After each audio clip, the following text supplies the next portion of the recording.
Have you ever had one of those moments where something really small, almost imperceptible, catches your eye? Oh, definitely. And you almost just brush it off, Yeah. right? Only to realize later, wow, that was actually a huge clue to something much bigger. It happens all the time, doesn't it? In all sorts of ways. Exactly. And sometimes those little details, they aren't just about, weird noise in your car or something. Sometimes they're about the most fundamental thing, our health. Mm-hmm.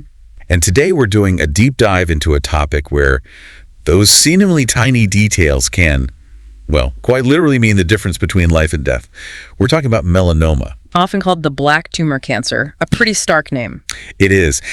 And this deep dive, it's really meant to be your shortcut to understanding this serious health issue.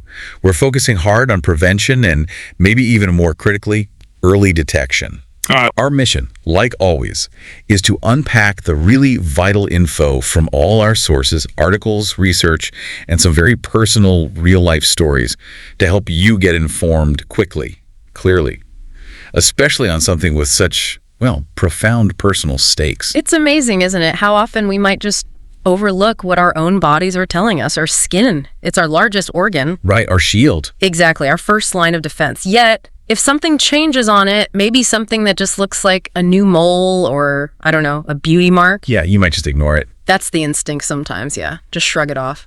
But as our sources really hammer home, ignoring those subtle shifts, those little whispers from your body, can have devastating consequences, life-altering ones. Which is why the personal stories are so crucial. Absolutely vital. They help us grasp the true gravity. They make it real. And that's where we really need to start today, by facing the sobering reality here through a very prominent case. One our sources highlight.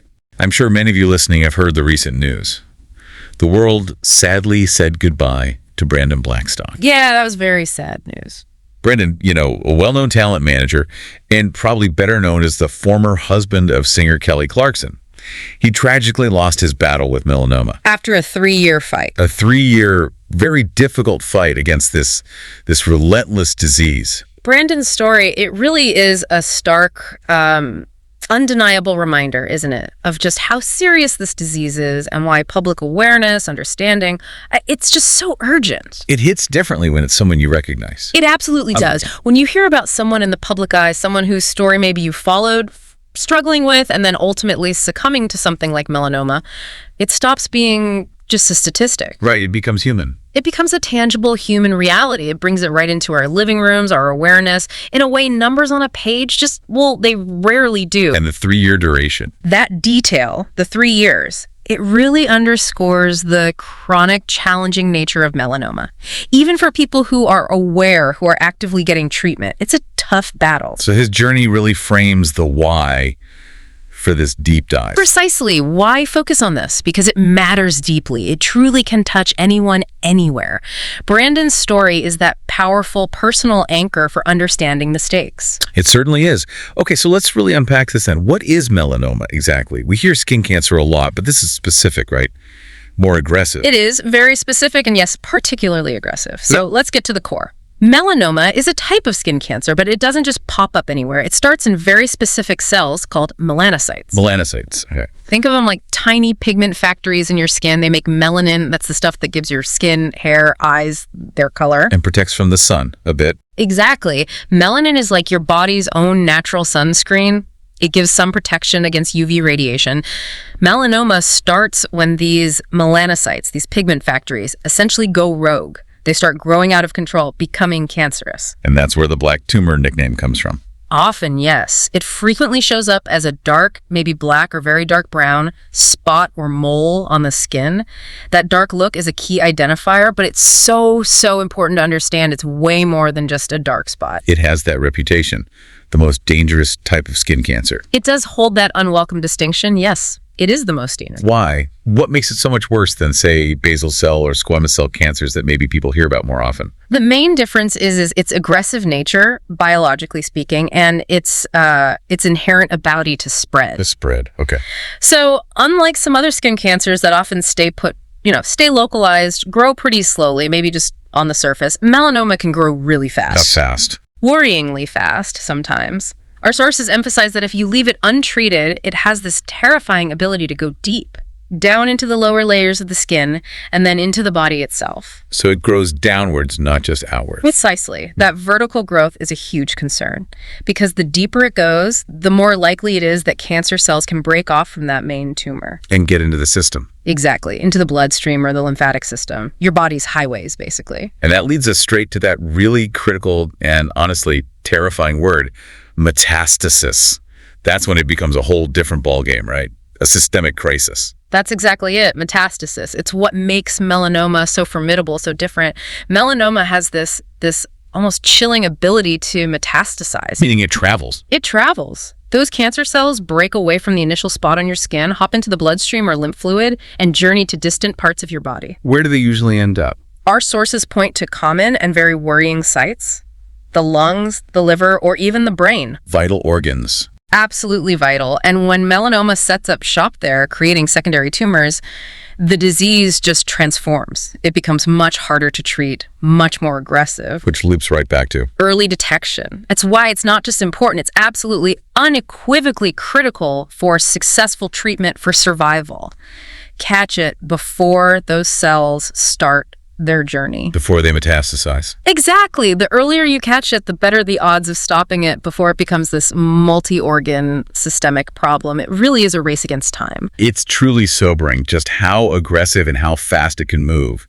And hearing that brings us right back to those human stories, the ones that make this clinical stuff feel real, like Brandon Blackstock's 3-year battle. Can you give us a bit more insight into what that fight likely involved? Well, a 3-year fight, as our sources mention, it really paints a picture of the chronic, incredibly challenging nature of advanced melanoma. It's often not quick. Yeah. For many, it's a drawn-out, tough, emotionally draining battle, even with the best medical care. What kind of treatments are involved typically? A 3-year duration likely suggests multiple rounds of treatments, maybe surgeries, perhaps immunotherapy, which tries to get your own immune system to fight the cancer, or targeted therapies, which attack specific weaknesses in the cancer cells themselves. And those treatments aren't easy. No, they often come with significant side effects. They can really impact quality of life. And thinking about Brandon's public profile, his connection to Kelly Clarkson, it just drives home that melanoma doesn't care who you are. Fame, fortune, doesn't matter. Doesn't matter at all. It affects everyone from all walks of life. It makes it relatable, tragically so. It's not some abstract threat. It could be anyone.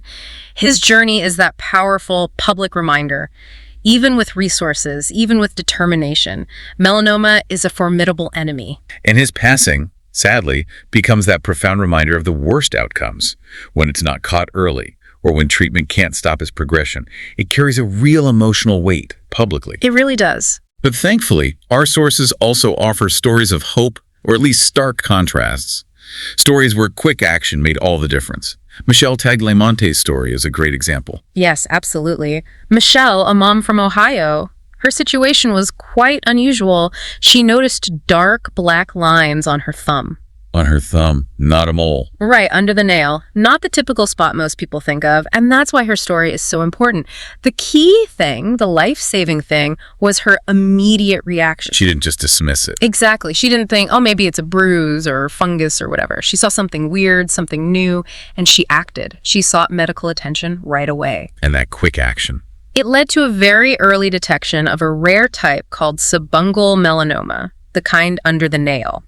As our sources explain, her quick thinking basically saved her from serious harm, likely avoided that whole metastatic spread we talked about. Wow. Her story is such a powerful counterpoint to Brandon's loss. It shows the incredible life-saving power of just paying attention and acting fast when something seems off, even if it looks different than you expect. So Michelle's vigilance leading to a positive outcome. Brandon's long, tragic fight. And then there's Teddy Mellencamp's ongoing, very public struggle. That shows yet another side of this, doesn't it? Yes, Teddy Mellencamp from Real Housewives of Beverly Hills. She's been incredibly brave and open about her battle with advanced melanoma. And hers has spread. Yes, her story, as outlined in our sources, really illustrates the tough reality of late-stage disease. Her cancer had spread significantly to her lungs and her brain. So that's metastasis in action. A very vivid, real-time example of it. Her public journey highlights the immense challenges of treating cancer once it's moved to vital organs. It just powerfully reinforces why early intervention is so critical. It shows what can happen if it progresses. Exactly. The severe complications, the difficult treatments, the constant monitoring, the daily reality of living with metastatic disease, it's a huge fight, even with advanced medical care. Her story is a constant reminder. Catch it early. So connecting these three stories, Brandon's loss, Michelle's save through quick action, Teddy's ongoing fight against advanced disease, they really paint the whole picture, don't they? The full spectrum of melanoma's impact. It's a complete narrative. Each story highlights a different critical aspect, but the key variable is always time. Time, right? The common thread is our bodies often give us signals, recognizing them, paying attention, and then acting decisively. That's paramount. These stories show knowledge isn't just power, it's potentially life-saving. And recognizing those signals leads us right to the most practical part. Yeah. How do you, listening now, identify melanoma? Because like Michelle's story showed, it's not always the obvious ugly mole. You're absolutely right. Melanomas can be tricky. They show up in varied ways. Sometimes it's a brand new mole or spot that just appears Out of nowhere. Right. Other times it's an existing mole that starts changing, maybe subtly, maybe obviously. Our sources describe them having uneven edges, or maybe a mix of colors, black, brown, pink, red, even white, all in one spot. So they don't all look the same. Not at all. Which is why a systematic approach to checking your skin is so important. And that's where the ABCDE guide comes in. It's widely used, easy to remember, a practical tool for self-exams. A, B, C, D, E. Okay, this sounds like something everyone needs to know. Let's break it down. What's A? A is for asymmetry. So imagine drawing a line right down the middle of the spot. If one half doesn't match the other half in shape or color or how raised it is, that's asymmetry. Like it's lopsided. Exactly. A normal, benign mole is usually pretty symmetrical. You could fold it in half and the sides would match. Melanoma often looks unbalanced, mismatched. That's a warning sign. Got it. Asymmetry. What about B? B is for border. Think about the edges. A normal mole usually has smooth, even borders. Like a circle or oval. Right. But with melanoma, the borders are often irregular. They might be jagged or blurred or notched, maybe scalloped. Not a nice clean edge. It looks like the pigment is sort of leaking out unevenly. That ragged border is another red flag. Okay, irregular border. Makes sense. C must be color. Yes, C is for color. A normal mole is usually one solid color, maybe a consistent shade of brown or tan. Melanoma, though, often has multiple colors or uneven shades within the same spot. Like a mix. A mix, yeah. You might see patches of black, brown, tan, maybe even areas of pink, red, white, or blue all jumbled together. That variation in color is highly suspicious. It shows the pigment production is chaotic, uncontrolled. Asymmetry, border, color. Very visual cues. What's D? D stands for diameter. This is about the size. Generally, a spot that's bigger than a pencil eraser, which is about 6 millimeters or a quarter of an inch across, is considered more concerning. So bigger is worse. Often, yes. Melanomas tend to be larger when found. But, and this is really important, smaller spots can absolutely still be melanoma, especially if they have other ABCDE signs. So don't ignore a small spot if it looks weird in other ways. Diameter is a flag, but not the only one. Good clarification. Okay, A, B, C, D. What's the E? E is for evolution. And honestly, this might be the most critical one of all. Evolution meaning change. Exactly. Any change whatsoever over time in an existing mole's size, shape, or color, or the appearance of a totally new spot that grows or changes or just looks different from your other moles. So it's not just how it looks right now, but how it's changing. Precisely. Change is the critical red flag. A mole that suddenly starts itching when it never did before, or starts bleeding easily, gets crusty, feels tender, or just looks different from its neighbors. That's evolution. It could happen over weeks or months. If a mole you've had forever starts acting differently, that's a huge signal.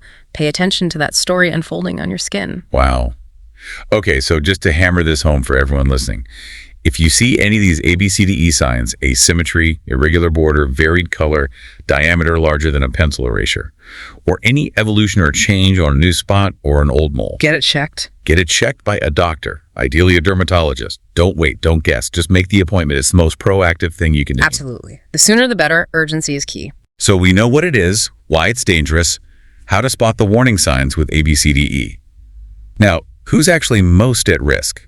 We know it hit Brandon Blackstock, a public figure, but is it really anyone, or are some people more vulnerable? That's a really important question. And the answer is, well, it's both. Our sources are crystal clear. Melanoma can affect anyone, regardless of skin color, background, ethnicity. Nobody is completely off the hook. Okay, so everyone needs to be aware. Everyone. But there are definitely well-known risk factors that make certain individuals more susceptible. Some people just carry a higher risk burden based on genetics or their physical traits. What are the main ones? Is it mostly about sun exposure history? Sun is huge, definitely a major environmental factor, but not the only piece. People with lighter skin, particularly those who burn easily instead of tanning, they're at much higher risk. Fierce skin types. Right. Also, folks with red or blonde hair and blue or green eyes. Having lots of freckles is another factor. Why those traits specifically? It comes back to melanin, that pigment we talked about. These individuals naturally have less melanin in their skin. Less natural protection. Exactly. Less built-in sunscreen, so they're more vulnerable to UV damage that can trigger melanoma. Makes sense. What about age or gender? Does risk change over a lifetime? Yes, it does.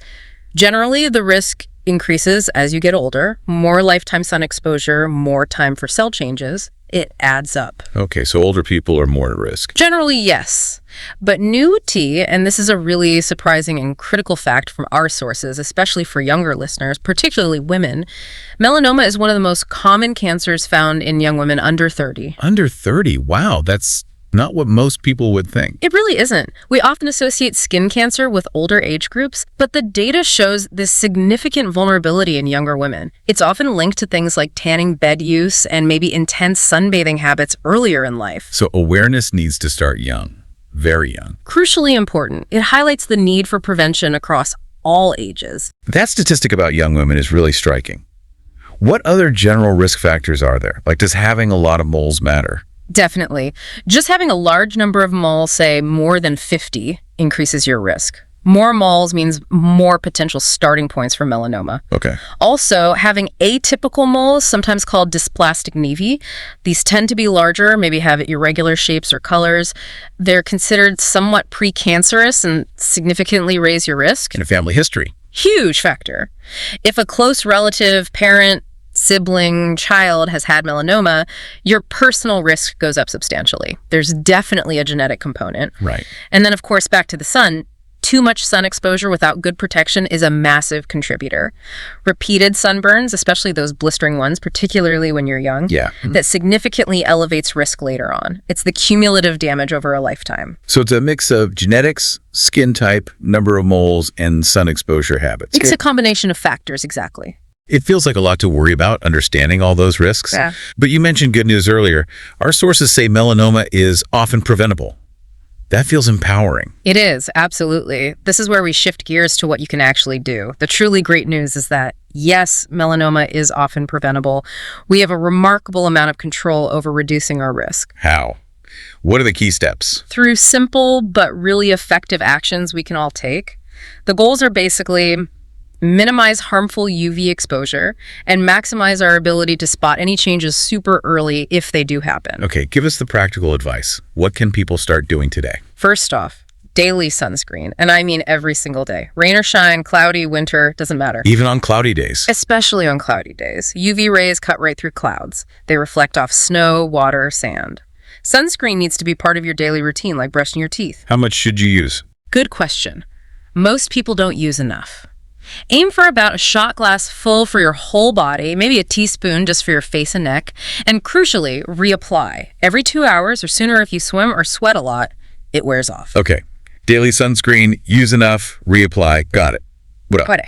Second, protective clothing. When you're outside, especially during peak sun hours, roughly 10 a.m. to 4 p.m., wear long sleeves if you can. A wide-brimmed hat protects face, ears, neck, and UV-blocking sunglasses. Like physical barriers. Exactly. There's even special UPF clothing now designed to block UV rays. Third, and this is critical, avoid tanning beds. Period. They're not safer. Absolutely not. They blast you with concentrated UV radiation, dramatically increases risk, especially for young people, and alongside that prevents sunburns, especially in kids. Those bad burns in childhood really increase lifetime risk. Okay, so sun protection from the outside screen, clothes, avoid tanning beds. What about watching our own skin? That brings us to the last two, absolutely vital points. 1, check your own skin regularly. Monthly is a good goal. Use that ABCDE guide. Get to know your moles, your spots. Everywhere. Everywhere. Scalp, behind ears, underarms, soles of feet, between toes, under nails. Use mirrors or ask a partner to help with hard-to-see areas. You're the first line of defense in noticing change. And the final step. Beyond your own checks, see a dermatologist yearly for a professional skin exam.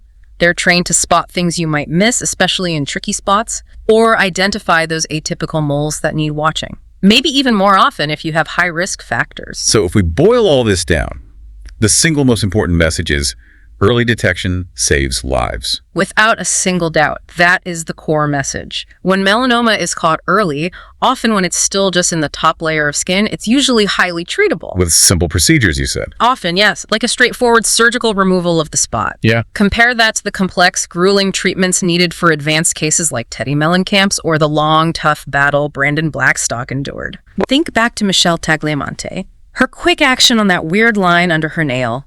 Early detection saved her from all that complexity. Her story is living proof these strategies work. It shows the power of being vigilant.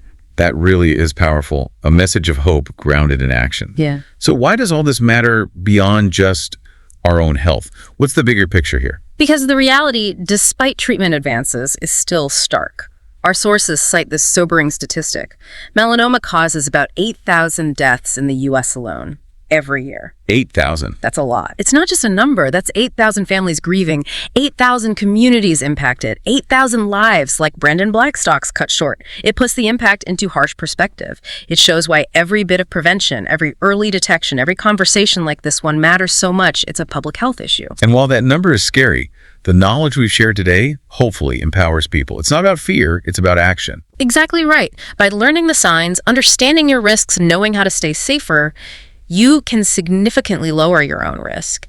And, maybe just as important, you can help lower the risk for people you care about. Share the knowledge. Yes. Encourage your kids, your partner, your friends to be sun safe, to get suspicious spots checked.